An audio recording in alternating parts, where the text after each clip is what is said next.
Good morning. Good morning, everybody. How you doing this morning? It is December 4th, even though my calendar is still in November. And making sure December 4th. Yeah, we got December 4th. And we are flying along here in December. I am Phil Brilliant. This is Simply Brilliant. And I hope you are all well out there.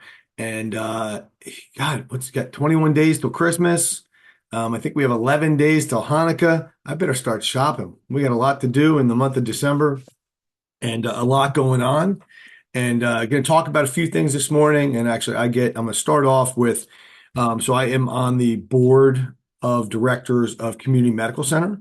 And I always love saying Community Medical Center, our local hospital here in Toms River, New Jersey, because people envision this small hospital in Toms River, New Jersey, which, by the way, the other day came out as the second largest in Ocean County, almost at that 100,000 mark of residents. But community medical center is much, much, much, much, much more than your little hospital. But I pointed out this morning that I have a board meeting because today at the board meeting we will acknowledge, recognize, and thank for his years of service our CEO, our president, Patrick Ahearn, who will retire at the end of this year. This man came in with the vision. This man came in to basically change Community Medical Center, which, if you know or don't know, services over 600,000 people in the Ocean County area. Think about that. That's a lot of people. What has he done? He led Community Medical Center through the COVID crisis. He immediately acted and did what was necessary for the residents, for those people coming to the hospital. The hospital continues to receive a grade A in a leapfrog, with is a review that's done by patients on patient care and quality. And he is was named the 2025 in the list of top hospital presidents and CEOs by Becker's Hospital Review. I do consider him a personal friend. He is just an all-around really nice guy. And if you haven't been to Toms River in a long time, you need to come down because the work that is being done and the ongoing construction to make every room a single room, to make community medical centers self-sufficient for every utility. So when there's a blackout or there's a storm, you don't kick on the generators. You have self-sufficient power. They're finishing that right now. And then they're going to build the new tower. We have a large trauma center, cardio doctors that are doing innovative technology so that people don't have to go to New York, don't have to go to Philadelphia, a heliport on the roof that basically gets people, if necessary, from Toms River to Robert Wood Johnson in New Brunswick in about, I think it's like 12 minutes, something crazy like that, and then to Philadelphia if necessary, or up to New York. He has really been an innovator. He has worked hard for the community, and I commend him. I thank him for his years of service, and we'll get the opportunity when I get to the board meeting this morning. First, I want to continue to talk to you. Second thing on my agenda is just a quick comment. Starting on Saturday, been a lot of bashing against me, whether it's for my position on the MUA, whether it's for the fact that I'm pushing hard to recall Daniel Roderick because Daniel Roderick is not good for Toms River, and more people are seeing that every day. We are getting signatures every day, over 9,000 now, on our way to 18,464 by January 25th, 2026. If we get that mark or don't get that mark, we have educated people in Toms River as to what's wrong with the Roderick administration, and we have really, really made people open their eyes to what they want in Toms River. And we hope as the new council comes in January 1st, they hear the people of Toms River, even if Daniel Roderick does not. But I was going to say, it's been interesting because I have been reaching out to those people who bash me on social media who don't know me. I can't comment on all those social media posts because I'm blocked, and people, I sometimes can't even see them, so people send them to me. which, by the way, I think is unfair. If you're going to put something up about somebody, give both sides of the story. I'm always open to hearing the other side. But when we put things up on the transparency page, transparency, Tom's River Residents for Transparency, or the Tom's River Residents Uniting Everyone, or the Recall Daniel Roderick page, it is backed up by fact, by Oprah request results, or by something that we have been given from a specific individual inside that story. And but what I've been doing is one by one, clicking on people, sending them messages, hey, let's chat. I've had probably since Saturday, probably close to 50 chats with people and just saying, let's have a conversation. Let's realize what the real story is. Let's realize who Phil Brilliant is. And I don't really care if you like me or not. But you know what? I'm not a scumbag. I'm not a dirtbag. I'm not a grifter. I'm not a thief. You should probably get to know me before you call me those things. And, but one word of advice is listen before you speak. Know what you're talking about. And I've really tried to do that. If I failed in some situations, I do apologize, but I think we've done a good job, and I think I've done a good job handling that. I want to fast forward. Next Wednesday, December 10th, 6 p.m. is the last council meeting of 2025. It will be an interesting meeting for many reasons. One, Council President Justin Lamb, Councilman Bill Byrne, Councilman James Quinlisk. It will be their last meetings. They will move on as their terms end, as they were not reelected. And we hope that they continue on that day to support the residents of Toms River, the voters of Toms River. And I'm quite certain, at least for Council President Justin Lamb and Councilman James Quinlisk, we haven't seen the last of them or heard the last of them. I'm quite certain. Bill Byrne, haven't heard him say anything. Don't expect him to say anything. Don't expect to ever see him again. But he was just put up there by Dan Roderick. And then we'll have a new council come January 1st. But this meeting is going to be interesting for many reasons. Okay, let's start with the first one. This morning, post went up. Toms River is down to 141 officers from 163 on the day Daniel Roderick was sworn in. 141. I may not be the smartest guy in the world. My brilliant's my last name. But if I do the math, that's 22 less officers in a town that has a population growing and has had efficiency reports that say we need to be more than 163 officers. Has not hired an officer. That July meeting, I think it was July 30th, when everything blew up over the veterans being hired or not hired, it had nothing to do with veterans. It had to do with Jonathan Salamis, the business administrator, and Dan Roderick controlling the hiring.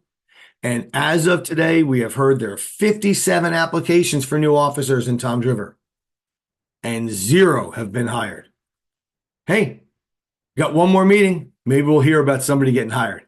We welcome it because we need public safety in Toms River. And this mayor, he may be the recreation mayor of Toms River, but he is not the public safety mayor of Toms River. And we need public safety. Recreation's great, okay? I don't agree with his plans, but public safety is number one. It's not optional. You need to start getting more police and more EMS on the road. People aren't talking enough about EMS, and there's not enough EMS on our road.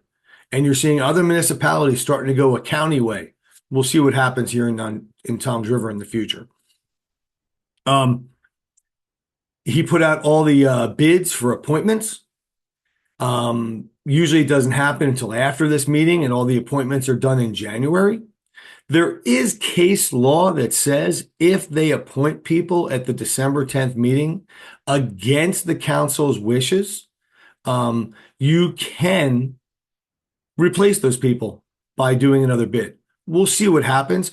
Hopefully he doesn't do this because that is really, really undermining the council and undermining the lame duck session. That's not the intention. But this is Daniel Roderick. He does what he wants to do as he drives up to Irvington, New Jersey, and probably listens to me right now as he gets into his office in Irvington, New Jersey, to spend his entire day in Irvington, New Jersey, and not here in Toms River as mayor.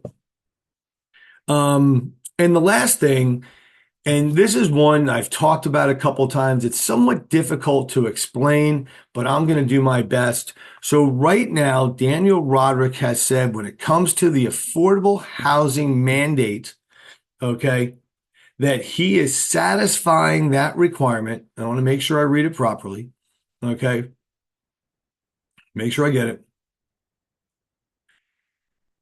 This is a quote from the Asbury Park Press, and this is June 6th of 2025. And he says, our administration has effectively negotiated memorandums of understanding, extending deed restrictions on 447 existing affordable housing units for additional 20 to 30 years, depending upon the specific development. This ensures that the affordable housing stock remains available while simultaneously allowing the township to prevent the construction of over 2,400 units that would have been necessary under traditional development ratios of 20% affordable housing. This is what he says he's done, but nothing's approved as of today. Okay. Nothing's approved. And what we do know is there's a deadline of December 31st. This is the last council meeting, and he needs council approval on a plan.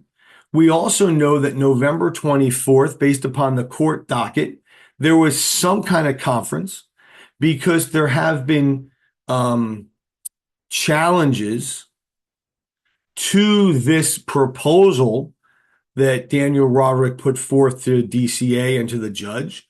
We know there was New Jersey Builders Association challenged it. There was 2 or 3 developers.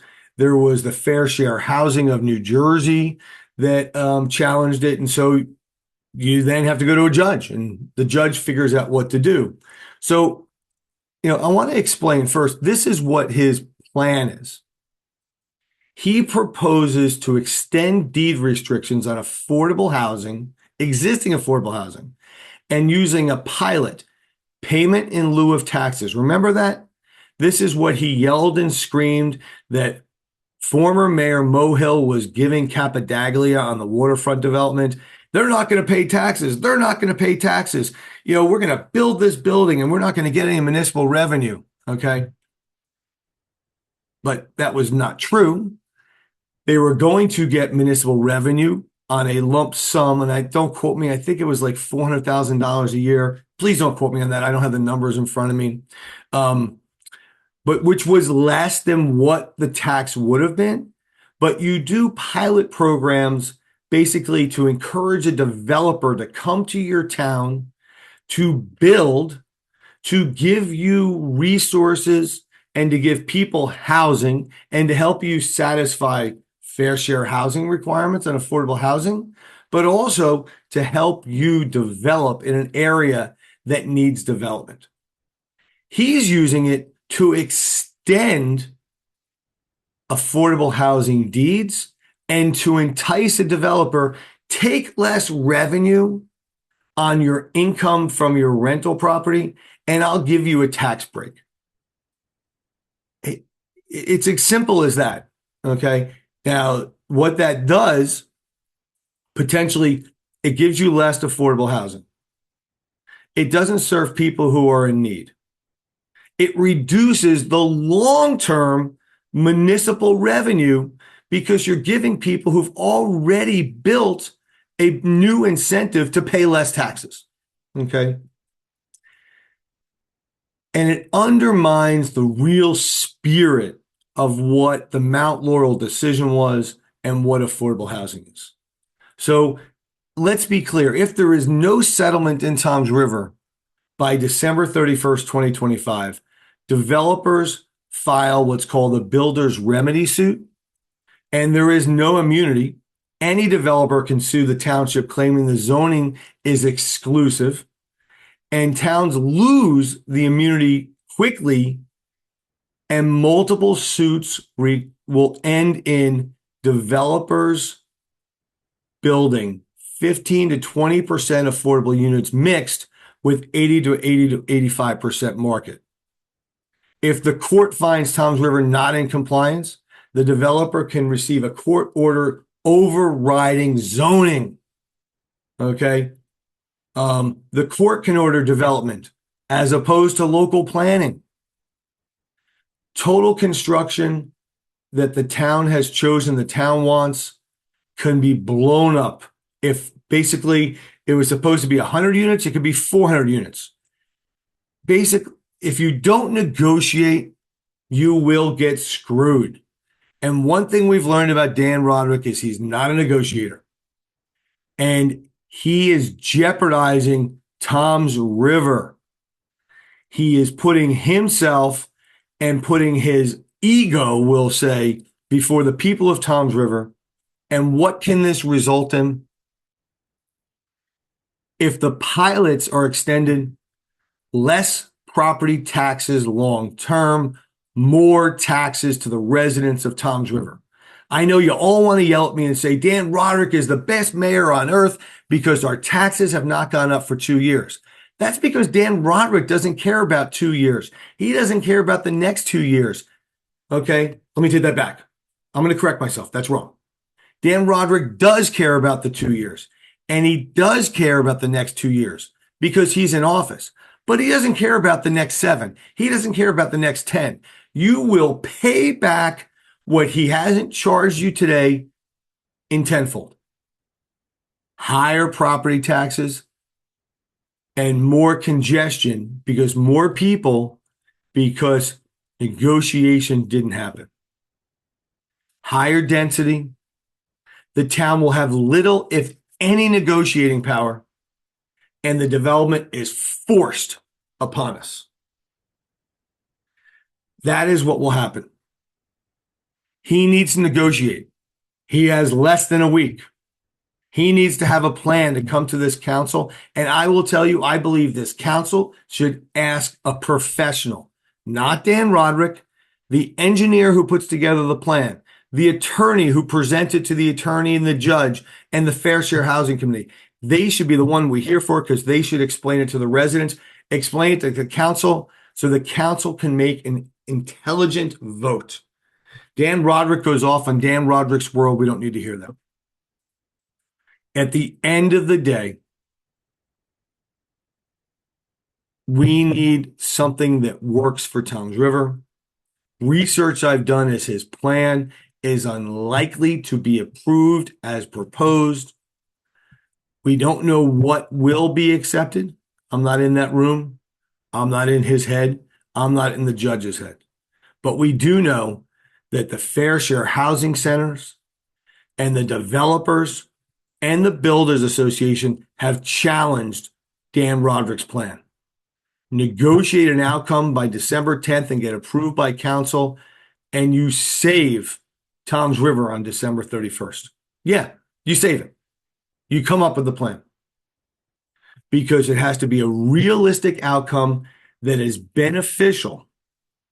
And it can't just be Daniel Roderick's way.